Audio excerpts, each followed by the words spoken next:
Hola a todos, ¿cómo están? Buenas tardes.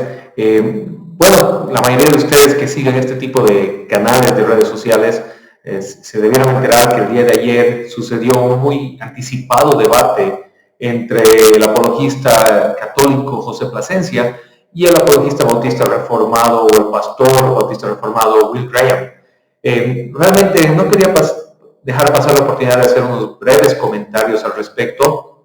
Pero el tono de este video no va a ser lo que la mayoría de los videos de respuesta o análisis a este tipo de situaciones se enfocan, es en decir quién ganó, quién perdió, quién argumentó mejor o quién argumentó peor. Para eso hay un montón de contenido ya en las redes sociales al respecto. Antes de comenzar, sí quisiera aplaudir la actitud de ambos. Tanto José como Will fueron muy respetuosos el uno al otro, fueron muy amables, se escucharon el uno al otro. Aún en los momentos de interrogación mutua hubo bastante fraternidad y respeto. Y entendiendo que ambos vienen de tradiciones cristianas bastante radicales, tanto la Iglesia Católica como la fe reformada afirman radicalidad en su perspectiva de la fe. Entonces es edificante y refrescante poder ver a un par de hermanos en Cristo poder conversar, debatir de esta manera. El mismo Will lo expresa al final y dice que muchas personas lo invitan a debatir, pero él no acepta por el tono que estos debates conllevan, que son combativos en vez de ser de edificación. Algo que José hace muy bien es ser una persona que interactúa con personas de otras confesiones y lo hace de una manera con mucha madurez, con mucho respeto y con mucho amor fraternal. Y bueno, esto me lleva a un pequeño y breve comentario, una pequeña reflexión que tal vez sería bueno hacer al pueblo cristiano en general, porque hoy en día hay muchos hermanos en las redes sociales, particularmente en YouTube y en Twitter, pero en todas las redes sociales que se enfocan demasiado en el combate interno, se enfocan demasiado en atacarse los unos a los otros. Y como dice el apóstol Pablo en su carta a los Gálatas, pues si nos devoramos los unos a los otros, tenemos que tener cuidado de no ser destruidos. Y la verdad es que, si bien es verdad que la Iglesia Católica afirma que fuera de esa iglesia no existe salvación, y muchas confesiones protestantes tradicionales ven a la Iglesia Católica con muchos ojos de recelo, al final del día debemos hacernos la pregunta si nuestra verdadera lucha es interna entre aquellos que confesamos la fe de Cristo, o es que nuestra lucha primero no es contra carne y sangre, pero en segundo lugar es contra las huestes del mundo, es contra aquellos que aún no han sido despertados a nueva vida por la fe en Jesucristo y que más bien buscan apagar la luz de la palabra de Dios. Entonces, es bueno que existan este tipo de interacciones respetuosas, amables, aún entendiendo que hay diferencias profundas los unos con los otros, pero creo que es momento de bajarle un poco el tono y dejar de atacarse los unos a los otros de una manera muy inmisericordia y combativa. Y esto me lleva al punto central de esta reacción que quiero tener y que espero sea bastante breve, pero básicamente, desde mi perspectiva, desde mi punto de vista, es mucho más edificador tener espacios de conversatorios, que tener debates entre hermanos. Y la razón es ¿por qué? Porque si ustedes ven con cuidado las 2 horas y media de debate entre ellos, la última parte, más o menos la última media hora, 45 minutos, se convierte en una especie de conversación. Cuando empiezan a llegar las preguntas de la audiencia y ellos empiezan a responder y a hablar el uno con el otro, empiezan a aclarar terminología, a indagar más profundo en las dudas y perspectivas que tienen el uno del otro. El problema del debate es que la limitación del tiempo y el deseo de ganar la discusión hace que muchas cosas se pasen por alto, muchas complejidades se pierdan de vista y que además la riqueza de una charla fraternal se pierda en la necesidad de ganar un argumento. Entonces, es bueno y hay momentos para debates, pero es mucho más enriquecedor tener momentos de conversación profunda donde se puede indagar en lo que unos creen versus lo que los otros creen y aclarar terminologías. Y aquí va la tercera parte de esta reflexión que quiero hacer acerca de esta reacción acerca del debate entre José y Will. Y es el tema de que muchas veces estas conversaciones, y aún peor los debates, entre católicos y protestantes o católicos y evangélicos se convierten en charlas de sordos. Y se convierten en charlas de sordos porque se pasan por alto los diferentes paradigmas y las diferentes definiciones que maneja uno versus el otro. Y si es verdad que los exponentes las conocen, muchas de las personas que están escuchando o viendo no las interpretan. Y entonces cada uno interpreta la respuesta o la pregunta del otro desde su propio paradigma y entonces inmediatamente acusa al otro de no haber respondido a la pregunta o de estar equivocado porque está respondiendo desde otro paradigma. Por ejemplo, mucho de la charla se centra, en el caso de este debate, en el rol del magisterio. El problema es que los protestantes definen el magisterio de una manera diferente que los católicos. Los católicos entienden el magisterio de la Iglesia como el grupo oficial de la Iglesia Católica que tiene la autoridad de interpretar y enseñar los dogmas de la fe.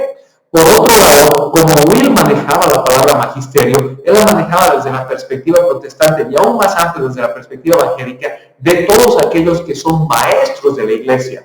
Entonces, cuando Will se refiere al magisterio, no se refiere al magisterio formal de la Iglesia Católica, sino a los maestros de la Iglesia, que él los entiende como aquellos pastores, predicadores, evangelistas, profetas, apóstoles y maestros que desde su perspectiva son todos aquellos que confiesan el Evangelio de Cristo y que tienen la habilidad y la capacidad, el don de la enseñanza. Así que ambos mencionan Efesios 4:11 como un argumento desde su perspectiva, pero utilizando definiciones diferentes. Y eso hace que la respuesta de uno pase por encima de la respuesta del otro. Y de la misma manera, en una serie de momentos en los que ellos interactúan y hablan, los paradigmas son distintos. Y eso nuevamente genera que la respuesta de uno y otro, tal vez ellos las entienden formalmente, pero mucha de la audiencia no las termina de comprender. Y nuevamente esta es la debilidad de los debates versus un conversatorio en el que se pueden definir terminologías y entender lo que uno le está diciendo al otro. Lo mismo sucede con lo que se entiende como sucesión apostólica. Pues para la Iglesia Católica la sucesión apostólica es el hecho de que la silla de Pedro ha sido ocupada sin interrupción desde Pedro hasta el Papa actual. Entonces, para la perspectiva católica, la sucesión apostólica es el hecho de que desde el apóstol Pedro hasta el día de hoy, la silla de Pedro ha sido formalmente ocupada por un hombre acreditado para hacer esto. Desde la perspectiva protestante evangélica, la sucesión apostólica no se refiere a la silla de Pedro, sino se refiere al hecho de que la enseñanza de los apóstoles ha sido mantenida por la ecúmene, por el cuerpo de Cristo, por la Iglesia históricamente. Y eso es una gran diferencia en la eclesiología y en la hermenéutica de ambos puntos de vista. Pues desde la perspectiva católica, la eclesiología, la Iglesia verdadera, la Iglesia en la cual existe salvación, es la Iglesia católica, la Iglesia para ellos formalmente apostólica. Desde la perspectiva protestante, la Iglesia dentro de la cual hay salvación es el cuerpo metafísico de Cristo. Toda la comunidad de aquellos que confiesan el nombre de Cristo por medio de la fe, de aquellos que han aceptado el Evangelio, independientemente de sus confesiones. Y esto lleva a otro momento en el que, por ejemplo, uno habla por encima del otro, y es el hecho de que ellos están hablando acerca de, por un lado, José, del catequismo de la Iglesia Católica, de lo que él refiere como los dogmas y la moral de la Iglesia, y luego las enseñanzas secundarias de la Iglesia. Y entonces Will dice, pero entonces tu hermenéutica es similar a la mía, porque yo hablo de las doctrinas fundamentales y de las doctrinas prácticas en las cuales puede hacer diferencia. Y mucho de esto se centra en el tema del bautismo de infantes, porque cómo interpreta cada uno de ellos el bautismo de infantes, pues es diferente. Para uno es un dogma de la Iglesia inamovible, para el otro es una doctrina secundaria. Y eso nace de su eclesiología y de su soteriología, de su concepto de Iglesia y de su concepto de salvación. Entonces, ¿por qué esta respuesta, por qué esta reacción al debate? Nuevamente porque quiero aplaudir a ambos la humildad, el amor fraternal con el que se habla del uno al otro, que creo que es muy importante y un muy buen ejemplo para todos los apologistas, los teólogos y defensores de la fe que hoy están en las redes sociales, de bajarle un cambio a la compatibilidad, de sí tener ese celo santo, ese apoyo a tu creencia, a tu tradición, a tu denominación. Ok, de acuerdo, pero respetar lo que les dijo Cristo a los apóstoles en el Evangelio de Juan. Si no están contra nosotros, pues son por nosotros. Entonces, si hay hermanos que confiesan el nombre de Cristo, si hay hermanos que aceptan las doctrinas fundamentales de la iglesia en conciliar, por lo menos de los concilios históricos de la iglesia, de lo que fue Nicea, Constantinopla y Calcedonia, pues tenemos un fundamento firme sobre el cual desarrollamos la fe cristiana y a partir de ahí tenemos una serie de diferencias. Está bien. Cuando hablamos de sola escritura, el problema con el debate de sola escritura es que se pierde todo esto de lo que he hablado anteriormente, de que cuando hablamos de sola escritura estamos viniendo de dos paradigmas muy diferentes y para poder referirnos a la hermenéutica y al entender de sola escritura, también hay que entender cosas como la soteriología, la eclesiología, la apostolicidad de la iglesia, que ambas perspectivas los ven de maneras totalmente diferentes y eso evita que la charla fluya. Entonces, nuevamente, aplaudir el trabajo de ambos y aplaudir la manera como ambos han interactuado uno con el otro, que es un buen ejemplo para todos los cristianos en el mundo actual. La segunda cosa es tomar en cuenta que nosotros centramos siempre el debate desde la perspectiva occidental, desde la herencia latina de la iglesia. Protestantes y católicos es una situación, una tensión que existe en el mundo latino, pero existe un mundo griego de la iglesia ortodoxa y también la iglesia del este. También existen iglesias muy antiguas que no están dentro de ninguno de esos grupos, por ejemplo, la iglesia etíope y la iglesia de Armenia. Y estas iglesias son confesiones muy antiguas que también quieren tener una charla en la mesa y sus confesiones son muy complejas, su teología es muy diferente a la nuestra, pero también son iglesias antiguas e históricas. Así que es importante abrir nuestra mente y darnos cuenta que nuestro debate es bastante regional, es bastante miope en cuanto a la universalidad del cuerpo de Cristo, que es un cuerpo de Cristo histórico, confesional, tradicional, pero que también en muchas áreas diverge de nuestras perspectivas regionales. Y esto nos ayuda nuevamente a pensar que tal vez el cuerpo de Cristo es un poquito más grande y más complejo de lo que solamente mi tradición, mi denominación o mi perspectiva comprende o entiende, y a darle amor fraternal a un hermano a pesar de que esté en desacuerdo conmigo.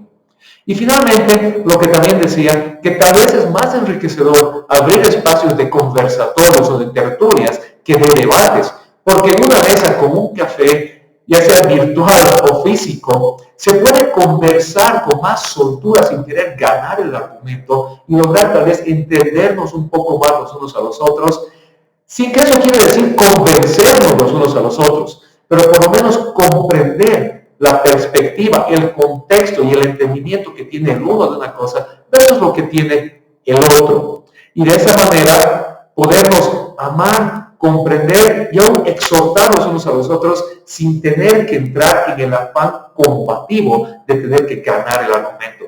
Así que nuevamente, esta es mi pequeña reflexión al respecto, tal vez ayudar nuevamente a aclarar algunos términos, a qué se refieren con magisterio, a qué se refieren con iglesia, dentro de la perspectiva de la que ellos hablaban, y hacer este pequeño llamado a la reflexión a todos nuestros amigos cristianos. Que Dios los bendiga, nos vemos en una próxima conversación con Jonah y espero que esta pequeña reflexión haya sido de ayuda a todos. Hasta la próxima.